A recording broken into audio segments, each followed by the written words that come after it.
आज हम डिस्कस करेंगे ऑड और इवन फंक्शंस के बारे में। Odd function, a function f x is said to be an odd if f of minus x equal to minus of f x for all x belongs to R. Means यदि हम किसी function में x को minus x replace करते हैं तो यदि minus sign बाहर जंप करता है तो हम बोलेंगे फंक्शन ऑड है। For example f x equal to sine x, if we are putting in place of x minus x तो become minus sin x, so its function satisfying f of minus x equal to minus of fx.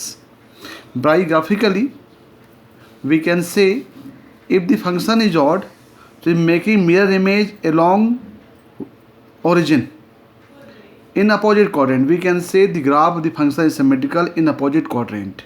If line suppose we have y equal to x line, so graph in first and third quadrant, opposite quadrant. If we have the graph of y equal to x cube, so again we have the graph symmetrical along the origin. Same we have sin x, so again we have the graph along the origin. So here we can say if the function is odd, then this one making mirror image along the origin. So this one graphically method and this one algebraically method. By algebraically directly we can put x equal to minus x. So if minus is coming outside, so we can say function is odd. Now even function. A function, even function is said to be even. A function fx is said to be even if f of minus equal to minus fx by algebraic method. It is known as algebraic method. If we are putting x replacing minus x, so minus sign is eliminated. So directly f of minus equal to fx, then we can say function is odd. By graphically, it is clear that this one making mirror image along about the y-axis. So this y equal to x square making mirror image along on y-axis. Similar y equal to mod x. This one also even function. So this one making mirror image along the line y equal to x. So even and odd function we have only two things. Here we are putting x equal to minus x. The minus is coming outside, then we can say function is odd. Otherwise function is even. Now one example is here. If suppose we have the function f is equal to log x plus root of x square plus 1. So by the rule, firstly we are putting x equal to minus x. So now we are replacing all x in place of minus x here. So now it become minus x plus root of x square plus 1. Now after rationalization, solve it. After solving, we getting here 1 upon log 1 upon x plus root of x square plus 1, which is written as minus of log x plus root of x square plus 1, which is equal to minus fx. Means this is satisfying f of minus equal to minus fx. That's why we can say function is odd. After that we have some properties of the even and odd function. First property, the product of the two odd functions or even function is an even function. कोई भी दो odd functions का आपस में product और even function का product एक even function होगा. दूसरा, product of the odd and even function is even function. किसी भी ऑड फंक्शन और इवन फंक्शन का प्रोडक्ट एक ऑड फंक्शन होगा. तीसरा, the derivative of the odd function is even and the derivative of even function is odd. And fourth, the function which is the even और odd, it square is always even. कोई भी even और odd function का square करेंगे तो हमेशा वो even आएगा. And every function y equal to fx can be expressed in the form of sum of an even and odd functions, and only one function which is even and odd, which is fx equal 0. So we can say if fx equal 0 is coming, so we can say this one treat as 0 function which is even or odd both. It will be fx equal to 0. Now one more example here. If suppose we have here we have given a non function. Let fx equal to f, r tends to r be function given by fx plus y plus fx minus y equal to 2fx into 2fy into fy for all xy belongs to r. So we have to discuss about this function even or odd. So you can see here this is not given that is function of trigonometrical or exponential whatever it is. So firstly we have to solve properly. So firstly here, because here x plus y, x minus y, that's why we are eliminate it. That's why we are putting here x equal 0 and y equal 0. So we are putting x equal 0, then this one 2f0 and this one 2f0 square. So after solving, it is getting f0 equal to 0 or f0 equal to 1. So now we have two cases arise, if f0 equal to 0 or f0 equal to 1.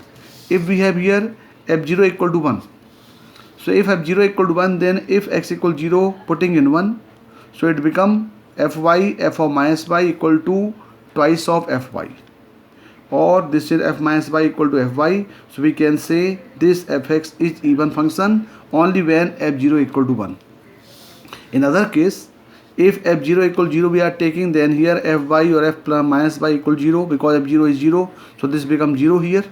So fy plus f minus y equal 0, so here is coming f minus y equal to minus fy, so we can say this function is odd. So in this question we have two cases. So this function is even and odd. Even only when f0 equal to 1 and odd only when f0 equal to 0. So further also you can solve some more questions. आप और भी questions को try कर सकते हैं even odd questions में. अब हम बात करेंगे पेरियोडिक फंक्शंस के बारे में. तो periodic function, a function is said to be periodic if there is just a positive real number such that f x plus t equal to F x when t must be greater than 0. कोई function यदि वो इस condition को satisfy करेगा कि f x plus t equal to F x हो, जहाँ पे टी हमेशा मिनिमम पॉजिटिव वैल्यू होनी चाहिए, तो हम बोलेंगे वो फंक्शन क्या है, पेरियोडिक है. यदि हम उसको ग्राफिकली समझने की कोशिश करें तो graphically representation is fix interval. यदि कोई फंक्शन एक पर्टिकुलर फिक्स इंटरवल के बाद रिपीट करता है तो हम बोलेंगे वो एक पेरियोडिक फंक्शन है. जैसे एक एग्जांपल लें कि f x equal to sine x. तो यदि हम इसमें अप्लाई करें कि f x plus t equal to F x होता है, तो यहाँ पे f T plus x equal to F x हम टी इक्वल टू यहाँ पे पुट कर रहे हैं. If we are putting here t equal to pi by 2 it become cos. If we are putting here pi then is coming minus sine x. If we are putting here t equal to pi then it is coming again it is the same form sine x. So this one satisfying sin t plus equal to fx when t equal to 2 pi. So we can say this function is periodic. So by algebraically we have to show that fx plus t equal to fx in the form of t equal to 2 pi.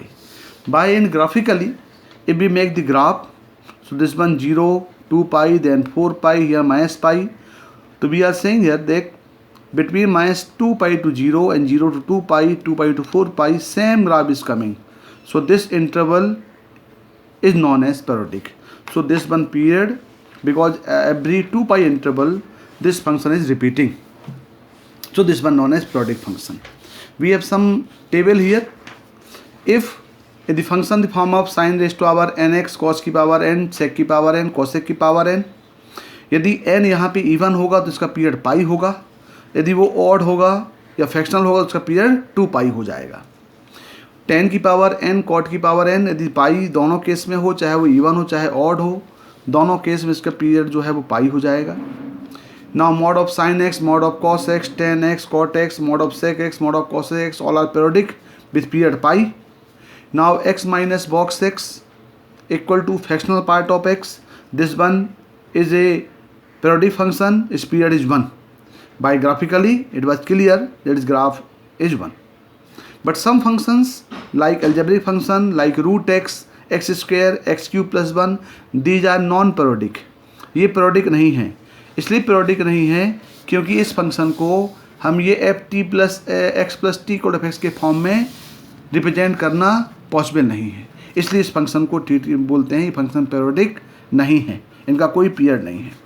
F x equal to constant, ये इसको treat किया गया है कि इसको माना गया है फंक्शन एक periodic होगा, लेकिन इसकी कोई भी एक फंडामेंटल पीरियड नहीं होगी. तो हम बोल सकते हैं कि पेरियोडिक फंक्शंस, सभी फंक्शन पेरियोडिक नहीं होते. Now some properties of the periodic functions. First one, यदि मान लें कि if f x is period with t, यदि कोई फंक्शन है सी जहाँ कॉन्स्टेंट है सी इंटू एफ एक्स, तो ये भी पेरियोडिक होगा विथ टी, इसका पीरियड भी टी होगा. यदि f x plus minus c होगा तो उसका पीरियड भी टी होगा. यदि f x plus minus c periodic होगा तो उसका पीरियड भी टी होगा. For example, if we are taking f x equal to sine x, so we know the period of sine x is 2 pi. यदि कोई हमारे पास 3 साइन एक्स है तो उसका पीरियड कितना हो जाएगा, 2 पाई होगा, क्योंकि ये एक्स ही डिपेंड करता है। यदि वो साइन एक्स प्लस माइनस 10 हुआ तो इसका पीरियड भी 2 पाई होगा, क्योंकि ये एक्स डिपेंड करेगा कि उसका पीरियड कितना है। यदि वो साइन एक्स प्लस माइनस 5 है तो भी इसका पीरियड 2 पाई होगा। यदि मान लो किसी फंक्शन में किसी फंक्शन का पीरियड t है तो के एफ सी अल्फ़ा प्लस 5 का period t upon mod of c हो जाएगा। यानी यदि कोई फंक्शन एफ एक्स पीरियड है तो हम बोल सकते हैं कि उसका जो पीरियड है वो original period dividing by coefficient of x। यदि हम बात करें, यदि कोई function period equal to 5 sine 3x plus minus 10 है तो इसका पीरियड हो जाएगा 2 पाई, क्योंकि साइन का फंक्शन है, period 2 pi dividing by coefficient of x that is 3। So we can say 5 sine 3x plus minus 10 का पीरियड 2 पाई बाई 3 होगा। इसको याद रखने के लिए हम ये बोल सकते हैं कोई भी फंक्शन जिसका हमको पीरियड निकालो उसका original period dividing by coefficient of x से यदि हम उसको डिवाइड कर दें तो वैल्यू क्या होती है, उसका पीरियडिक होती है। यदि कोई function f1x f2 x2 function है, उसका पीरियड t1 t2 है, तो यदि वो hx का फॉर्म हो, दोनों का सम हो चाहे डिफरेंस हो, दोनों तीनों केस में ये एक पीरियडिक होता है। तो उसके लिए हम दोनों t1 t2 का एलसीएम निकालेंगे। एलसीएम यदि उसका t1 t2 का एलसीएम आएगा वो उसका पीरियड होगा। यदि वो फंक्शन इवन नहीं है, यदि वो कॉम्प्लीमेंटली है तो उसमें 1/2 हो जाएगा, 1/2 ऑफ एलसीएम ऑफ t1 और t2। For example here we have function a by b, c by d, e by f, so we have to find the LCM of numerator upon HCF of denominator. For example, here if we have to find the period of sin 3x plus tan 6x minus cos 24x, तो firstly पहले हमें sin 3x का period निकालना है, plus tan 6x का निकालना है, फिर cos 24x का निकालना है। तो sin 3x का पीरियड हो जाएगा original period dividing by coefficient of x that is 2 pi by 3। tan 6x का पीरियड निकालने के लिए tan x का ओरिजिनल पीरियड पाई होता है, कोफिशिएंट ऑफ x हो जाएगा पाई बाई 6। और cos 24x का पीरियड निकालने के लिए cos x का पीरियड होता है 2 पाई डिवाइडिंग बाई 24 हो जाएगा पाई बाई 12।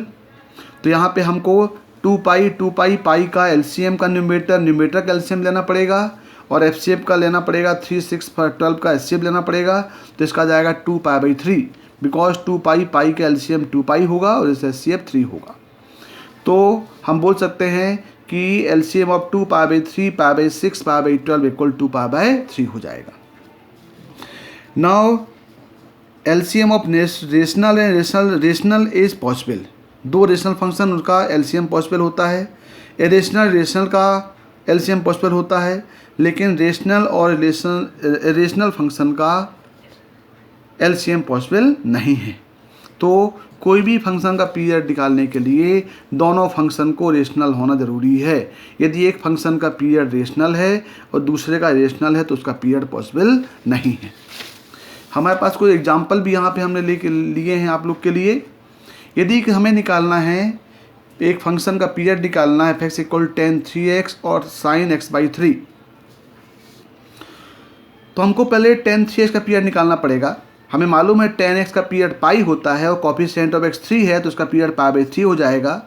बिल्कुल सिमिलर sin x का पीरियड 2 पाई होता है, इसका लेकिन कोफिशिएंट ऑफ x जो है 1/3 है, तो ये 2 पाई बाई 1/3 इक्वल हो गया 6x।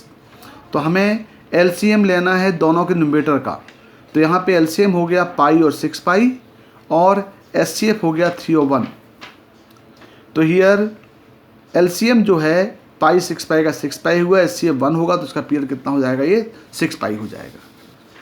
नाउ सेकंड क्वेश्चन में देखें यदि हम कि period of f x equal to mod sine x mod cos x, यदि हम डायरेक्ट देखें तो मॉड साइन एक्स का पीरियड होता है पाई, मॉड कॉस एक्स का पीरियड पाई होता है, पाई का एलसीएम हो गया पाई एचसीएफ 1, तो हम बोल सकते हैं इसका पीरियड पाई होगा।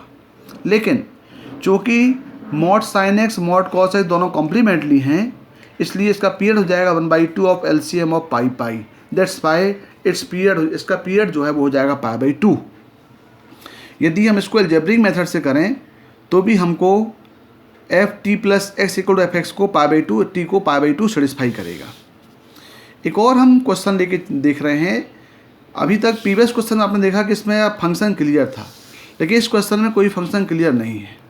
हमें निकालना है period of the function which satisfying the condition F X minus 1 F x plus 3 F x plus 1 equal to F x plus 4 5। तो इसका पीरियड निकालने के लिए हमें पहले इन्हीं में कोई ऐसी वैल्यू चूज़ करना है जो उस वैल्यू को पुट करने के बाद उसमें सेटिस्फाई कर जाए। इसको हमको कन्वर्ट करना पड़ेगा एफ एक्स प्लस टी को एफ एक्स के फॉर्म में। तो हमने इक्वेशन नंबर 1 में X equal to X plus 2 put कर दिया, तो ये बन गया एफ एक्स प्लस 1, ये बन गया एक्स प्लस 5, ये बन गया एक्स प्लस 3 और ये बन गया एक्स प्लस 7। हम दोनों को माइनस करेंगे। यदि हम दोनों को माइनस करेंगे तो आप देख रहे हैं कि ये x प्लस 5 और ये x प्लस 5 दोनों कैंसिल हो जा रहे हैं। यहाँ पे x प्लस 3 और x प्लस 3 कैंसिल हो जा रहा है। यहाँ पे x प्लस 1 और x प्लस 1 कैंसिल हो जा रहा है। हमारे पास से बच रहा है F X minus 1 equal to F x plus 7। लेकिन हमें इसको कन्वर्ट करना है एफ एक्स प्लस टी और एफ एक्स के फॉर्म में। तो हम फिर इसमें x equal X plus 1 put करेंगे, तो ये हो जाएगा एफ एक्स, ये हो जाएगा एफ एक्स प्लस 8। तो ये इजिली हम x plus t equal F X के फॉर्म में कन्वर्ट कर दिया। तो इसका जो पीरियड होगा वो टी होगा, क्योंकि इसका फॉर्म हो गया F x plus t equal F x. Okay बच्चे, धन्यवाद।